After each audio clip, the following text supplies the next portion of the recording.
Okay, so given the option between a 5-star restaurant and McDonald's, a lot of us would say, yeah, I'll pick the 5-star restaurant. But at the end of the day, our patience is so small and tiny that we would actually truly prefer McDonald's rather than a 5-star restaurant that's going to take like an hour to cook our meal, right? Sometimes we're waiting on God for something that he's promised us, something that we've been praying for. What's my thing, you might ask? A husband. And that's me being really vulnerable, because I guess this is YouTube, so people are vulnerable here. I see people like crying and having these like videos, so might as well be vulnerable, whatever. If it helps somebody, help somebody. I, since I was a little girl, have wanted to find Mr. Perfect, Mr. Right, Prince Charming, whatever. And I've had this list of check marks and these high standards, and it just always seems like I just feel like I've been waiting forever. And I said, God, I know you promised me marriage. I know that you've put that desire in my heart. But how can I hope in something that I can't see? So he gave me Romans 8:24-25, which says, "For in this hope we were saved.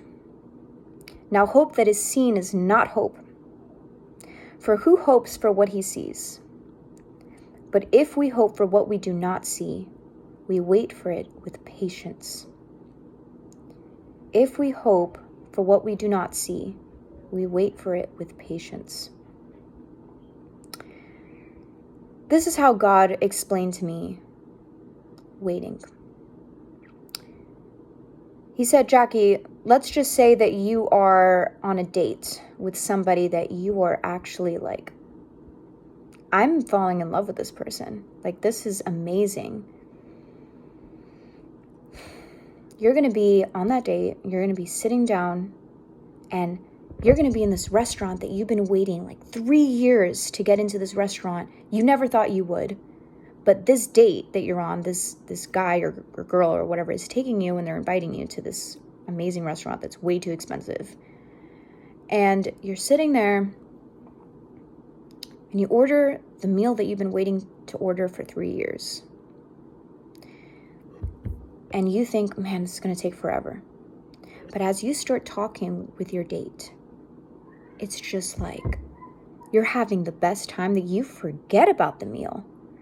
You are falling so much more in love with this person. The more you get to know them, it's just the best experience. You just want to be with them. And time flies when you're having fun, right? Time starts flying, and before you know it, there comes your food, your meal that you've been waiting forever for. And you're just enjoying it with your date. You both enjoy it together. And I'm a little bit traditional, I'm kind of old school, and I always say this, but it's the truth, and I'm going to continue saying it because it's the truth. I am a 50-year-old woman in a 26-year-old body. I don't belong to this generation. Like, I belong in the 70s. Like, I loved how, like, people dressed back then, the guys with their jeans, and, like, it was just so, like, I just loved it. And the music, like, guys actually knocked on your door for a date. They opened the car door. They brought you flowers. I mean, it was just a different world, right?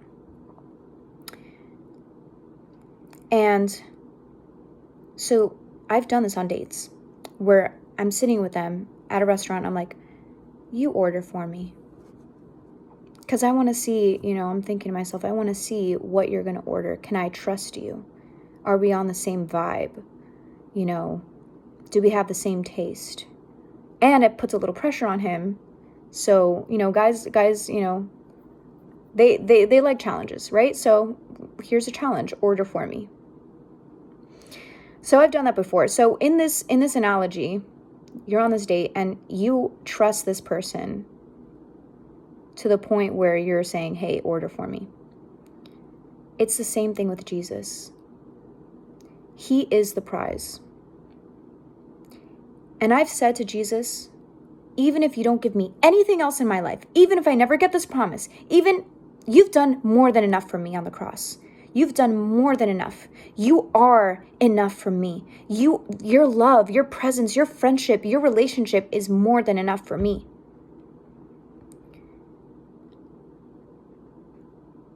Psalm 37:4 says, "Delight yourself in the Lord, and he will give you the desires of your heart." But when you are delighting yourself in the Lord, you have a relationship with him. You have a bond with him. You have the mind of Christ. You have his mind.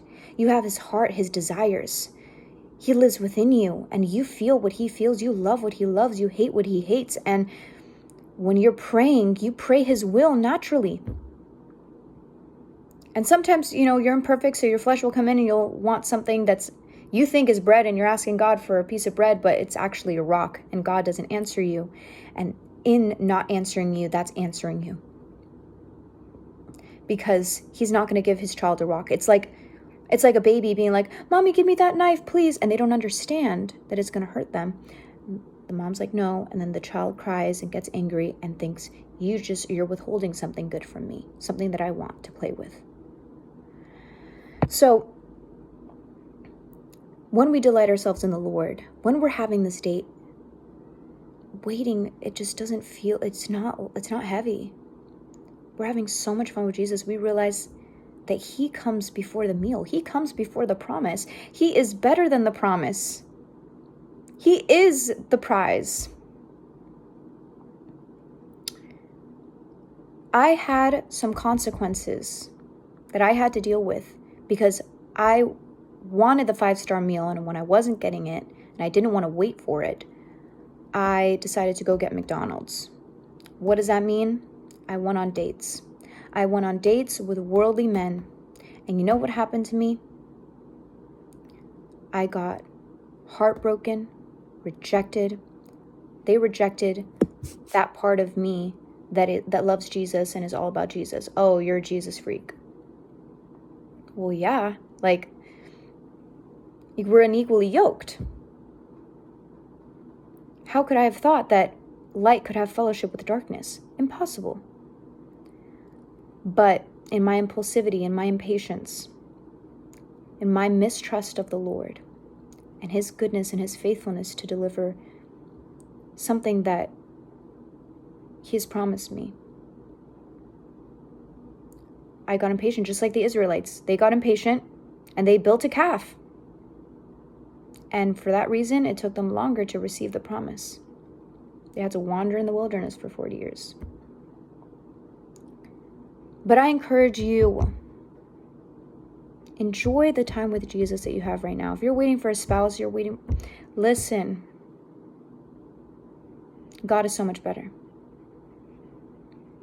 The love that you can feel, with Jesus, it's crazy. It's crazy. So, delight yourself in the Lord, and he will give you the desires of your heart.